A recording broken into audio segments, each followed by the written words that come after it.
দিনটি ছিল ঈদের পরের স্কুলের প্রথম সকাল। সো আসসালামু আলাইকুম everyone, welcome to dining room family. আশা করছি যে যেখান থেকে আজকে এই ব্লগটা দেখছেন সবাই ভালো আছেন, সুস্থ আছেন। আমি যেমনই থাকি না কেন অনেক দিন পর আপনাদের সাথে হাজির হয়ে গিয়েছি। আশা করছি আপনারা শেষ পর্যন্ত ব্লগটা দেখবেন। আজকে মূলত আপনাদের সাথে শেয়ার করব যে আমি মূলত সারাটা দিন করিটা কি, কেন আমি মাস্টার্স করতে পারিনি। হ্যাঁ, এই জিনিসটাই আসলে আপনাদের উত্তর দিব আজকে। এইটা পাশাপাশি আমি আমার আজকে রুটিনটা দেখাবো। মূলত আমাকে মানে আমার ভিডিও যারা রেগুলার দেখে তাদেরই মধ্যে কয়েকজন আমাকে প্রায় ইনবক্স করছেন যে ১ বছরেরই ব্যাপার ছিল কেন মাস্টার্সটা করে ফেললাম না।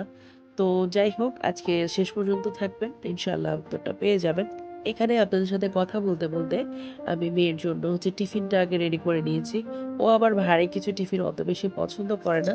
একটু ওর জন্য লাইট টিফিন রাখার চেষ্টা করেছি। যেটা ও ঝটপট শেষ করবে এবং খুবই গুছানো হবে। তাই আমি চেষ্টা করেছি আগে টিফিনটা রেডি করতে। সবার আগে আমার কাজ হচ্ছে আমি যে দায়িত্বই পালন করুক না কেন তার ০.৫ ঘন্টা ১ ঘন্টা আগে উঠে আগে নিজেকে রেডি করব। আমি হয়তো লিপস্টিক, মেকআপ-শেকআপ করি না, বাট আমি যতটুকু প্রিপেয়ার করে নিজে মানে রান্নাঘরে যাওয়া লাগে, যেমন হিট প্রোটেকশন এর জন্য চেষ্টা করি সানস্ক্রিন ইউজ করার। দেন ফুললি ফ্রেশ হয়ে তারপর আমি আ ইয়েতে রান্নাঘরে যাওয়ার আমরা অনেক মেয়েরাই আছি আসলে ঝটপট ঘুম থেকে উঠেই বাচ্চাদের জন্য আ রান্নাবান্না শুরু করে দিই। রান্নাঘরে চলে যাই। এই জিনিসটা আমি মনে করি আসলে নিজেকে হ্যাপি রাখতে, নিজেকে ভালো রাখার মধ্যে পড়ে না। সবসময় ভালো রাখতে যে বাহিরে যেতে হবে, সবসময় ভালো রাখতে যে নিজেকে একদম পুরো গোছালো এক্কেবারে এই যে চুমকি টাইপের পাথরওয়ালা একদম ড্রেস পরে বসে থাকতে হবে তাও না। আমি মনে করি সকালের শুরুটা যদি নিজেকে খুব পারফেক্ট আকারে নিজেকে আয়নায় দেখা যায়, দেন যদি শুরু হয় আ কাজকর্ম, তাহলে কিন্তু নিজের মনটা আমার মনে হয় খুব ভালো থাকে এবং সব মেয়েদেরই একটা এনার্জি গেইন হয় এটাতে আমার কাছে মনে হয়। জানি না। তবে হ্যাঁ, মাঝের মধ্যে আমার দ্বারাও এরকম হয়ে যায় যে আমি নিজেকে ফ্রেশ করার সময় পাই না। ঝটপট জাস্ট মানে সানস্ক্রিনও লাগানোর সময় পাই না।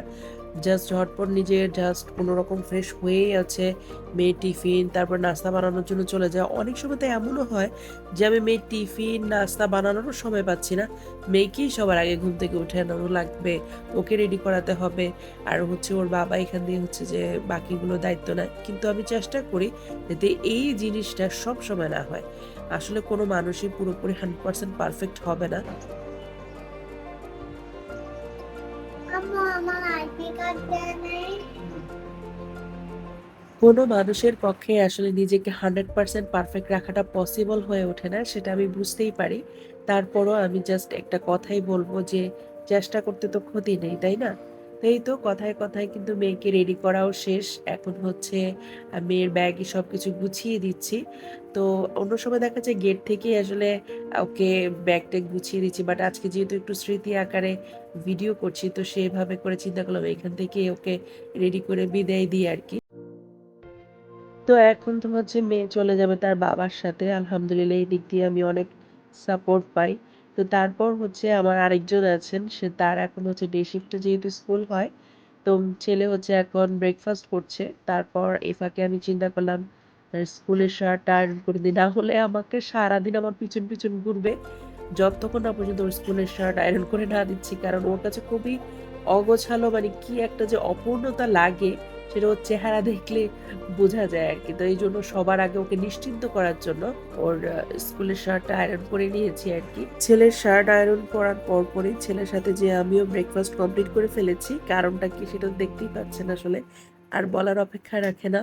তো এখন ঝটপট করে বেড-টেড গুছিয়ে এখনো ছেলের টিফিন বানানো বাকি। তারপর লাঞ্চ রান্না করা বাকি। এই সবকিছু রেডি করার পর আবার ছেলেকে পড়াতে হবে। দেন আমি মেয়েকে আনতে যাবো। তো এটার জন্য তো অবশ্যই আমাকে এনার্জি গেইন করতে হবে। সারাদিন তো আর কাজ করে তারপরে শরীরের যে ক্লান্তিটা সেটা তো আবার বাচ্চাদের উপর উঠালে লাভ হবে না। সবকিছুই আসলে আমাদের নিজস্ব দায়িত্ব। আমরা কিভাবে সেটাকে ট্রিট করব সেটা একেবারে আমাদের উপরে আরকি। তো এখানে ছেলে ব্রেকফাস্ট করে তারপরে ও চলে এসেছে ওর অ্যাজ ইউজুয়াল রুটিনে। সেটা সকালের কোরান পড়া। আর আমি এখানে বেড গুছিয়ে তারপর চলে এসেছি ছেলের টিফিনটা রেডি করতে। তো ও বলছিল যে, "মা কালকের যে ভাত আছে সেটা দিয়ে আমাকে তুমি মজা করে ভাত ভাজি রান্না করে দিও এবং বেশি করে দিও যাতে আমি পেট ভরে মজা করে খেতে পারি। আমার কাছে খুব ভালো লাগে। তো এটা শুনে আমার কাছে বেশ ভালো লাগলো।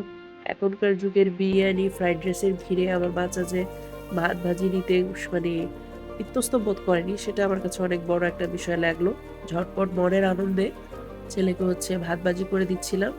আর পাশাপাশি হচ্ছে আমি মাছ ভাজিয়ে রেখেছি কারণ আমাকে দুপুরের রান্নাটাও করে ফেলতে হবে। আর এইটাই হচ্ছে আসলে বর্তমান সময়ের অবস্থা। দেখেন আমি সেই সকাল থেকে হিসাব করতে গেলে এখন পর্যন্ত ননস্টপ কোনো রেস্ট ছাড়া আমার দায়িত্বর ভিতরে আছি। যেখানে আমি একটা সময়ের জন্য এমনভাবে যে ব্রেকটা নিবো যে বাচ্চাদের বাহিরে যেমন আমার ছোট মেয়ে এখন চলে গেছে। এখন এই মুহূর্তে আমি চাইলে পড়তে পারতাম। তাই না? যদি আমি মাস্টার্স করতে চাই তাহলে আমার এই টাইমে একটু হলেও পড়তে হবে।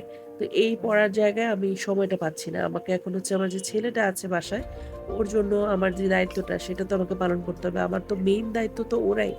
তারপর হচ্ছে আমার ওইগুলো অপশনাল, রাইট?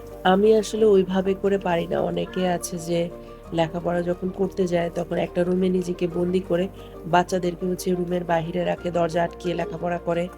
আমার আসলে এই জিনিসটা খুবই কষ্ট লাগে। আমার বাচ্চারা বাইরে ছটফট করবে, মা কখন রুম থেকে বেরোবে, মার সাথে একটু গল্প করব। মানে ওরা যতক্ষণ বাসায় থাকবে, ওরা যতক্ষণ জাগনা থাকবে, আমার দ্বারা আসলে এই যে কয় বছর আমি অনার্স করেছি, ইন্টার কমপ্লিট করেছি, আমার দ্বারা কখনো পসিবল হয়নি। আর সামনে আমি দেখতে পাচ্ছি যে আরও পসিবল হয় না। অনেকে ভাবতে পারেন যে হয়তো আমার হাসব্যান্ড হয়তো আমাকে লেখাপড়া করতে দিচ্ছে না। এরকম কিছু না। ও এখনো বলছে যে আমি মাস্টার্সটা যাতে কমপ্লিট করে ফেলি। কিন্তু ও দেখা যায় প্রায়ই আমি যখন পড়তে বসতে চাই, তখন আমি অনার্সে যখন পড়তাম তখন দেখলাম ও দরজাটা আবজিয়ে ওদেরকে ওই রুমে রেখে দেয়। ওই রুমে টেলিভিশন দিয়ে দেয়। আর আমি বিশ্বাস করবেন না আমার ১ বছর হয়েছে আমি লেখাপড়ার গ্যাপে আছি এখন।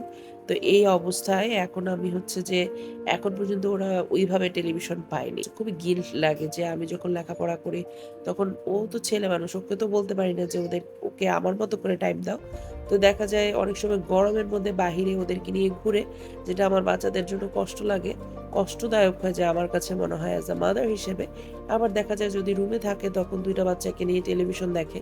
তো যেটা আমি হচ্ছে যে আমার লাইফের অর্ধেক স্ট্রাগল আমি করেছি যাতে ওরা স্ক্রিন টাইমটা না পায়। আমি নিজে বাচ্চাদের মতো ওদের সাথে খেলেছি। তারপরও যাতে ওদের স্ক্রিন টাইমটা ওরা না পায়, আমি সেই চেষ্টাটাই করেছি। আমি আসলে চাই না যে আমার লেখাপড়া বন্ধের কারণ আমার বাচ্চারা এই কথাটা যাতে না উঠে যে আমার বাচ্চাদের কারণে আমি লেখাপড়া কমপ্লিট করিনি, সেই কথাটা যাতে না হয়। সেইজন্যই আসলে আজকে আপনাদের সাথে শেয়ার করা। অনেকেই ভাবছেন হয়তো বাচ্চাদের জন্য লেখাপড়া করছি না। না, বাচ্চাদের জন্য না, আসলে আমি আমার দায়িত্ব যেগুলো মেইন সেগুলো কমপ্লিট করেই ফাঁক পাচ্ছি না। আমি আসলে যেরকমভাবে লেখাপড়া করতে পছন্দ করি সেই জীবনটাই আমার কাছে এখন আপাতত নেই। আর এই তো আপনাদের সাথে কথায়, কথায় আমি অলরেডি মাছ ভেজে ফেলেছি। এখান পাশে হচ্ছে ভাত বসিয়ে দিয়েছি। যেহেতু আমাদের গ্যাস থাকে না, তো সেইজন্য আমাকে ঝটপট এখনই রান্না করে ফেলতে হবে। আর কফিটা নিয়েই বসে গেলাম পড়ালেখা করতে। হ্যাঁ, আপনারা ভাবতেছেন আমি মাস্টার্সের লেখাপড়া করতেছি, আমার মন বসে গিয়েছে। না, আমি বললাম না যে যতক্ষণ আমার ছেলে-মেয়ে থাকে ততক্ষণ ওদের দায়িত্ব আমার পালন করাটা আমার কাছে সবথেকে মেইন দায়িত্ব। ওকে প্রশ্ন আকারে সবগুলো তুলে দিয়ে গিয়েছি। আর এই প্রশ্ন থেকে হচ্ছে ও অ্যান্সার করবে আমি না আসা অব্দি পর্যন্ত। তারপরে হচ্ছে ও নিজে গোসল-টোসল করে ফ্রেশ হবে। আমি যখন অনার্সে পড়ছি তখন দেখা যায় যে আমার মেয়ে স্কুলে পড়তো না। আমার ছেলে অলরেডি শুধু স্কুলে পড়তো। এই তো আমি সবকিছু ঝটপট রান্নাবান্না করে ছেলেকে পড়িয়ে তারপর হচ্ছে ১০টা বাজে চলে গিয়েছি। মেয়ের স্কুলে দেখতেই পেলেন। জুসটা খাইয়ে ফেলেন ঝটপট, তারপরে যাব। ওর বান্ধবীর আম্মু হচ্ছে ওরে একটা জুস দিছে, মানে লাচ্ছি দিছে, তবে সেটা সে বিকালে খাবে। এখন দৌড়াদৌড়ি করছে অনেক, এই যে এখন সে ভাইয়াকে নিয়ে যাবে, সময় নাই বেশি, ঝটপট ইয়া খাও। এই তো ছেলেকে স্কুলে দিয়ে এসে এরপরে বাসায় এসে গোসল টোসল করলাম। এই যে মেয়ে হচ্ছে শুয়ে পড়ছে, মেয়েকে গোসল গা ধুইয়ে ওর ভাইয়ের জন্য যেই প্রায় মানে ভাত ভাজিটা রেখেছিলাম সেই ভাত ভাজিটা খেয়ে তারপরে ঘুমিয়ে পড়েছে। আর আমি এখন পেয়ারা খাবো, কারণ হচ্ছে আমার ছেলে আসবে, ছেলের সাথে আসলে 4:30 বাজে যখন আসবে তখন খাবো একসাথে, এখন আর ভাত খাবো না। So let's enjoy. ছেলের হচ্ছে স্কুল থেকে চলে আসছে, এখন হচ্ছে নামাজ টামাজ পড়ে আমরা কতক্ষণ রেস্ট করে এখন নাস্তা বানিয়েছি। এই যে এখানে হচ্ছে পাউরুটি দিয়ে এরকম, আগে স্যান্ডউইচের মধ্যে এরকম গ্রেভি বানিয়ে নিয়েছি, ডিম দিয়ে, ক্যাপসিকাম দিয়ে, পেঁয়াজ দিয়ে, আর এখানে হচ্ছে নাস্তা, আর এই যে চা, রং চা। এটাই হচ্ছে আজকের নাস্তা। তো আজ এখানেই বিদায় নিচ্ছি। সবাই ভালো থাকবেন, সুস্থ থাকবেন। আশা করছি আপনাদের ব্লগটা ভালো লেগেছে। আর ভালো লাগলে অবশ্যই সাবস্ক্রাইব করে আমাদের পাশে থাকবেন।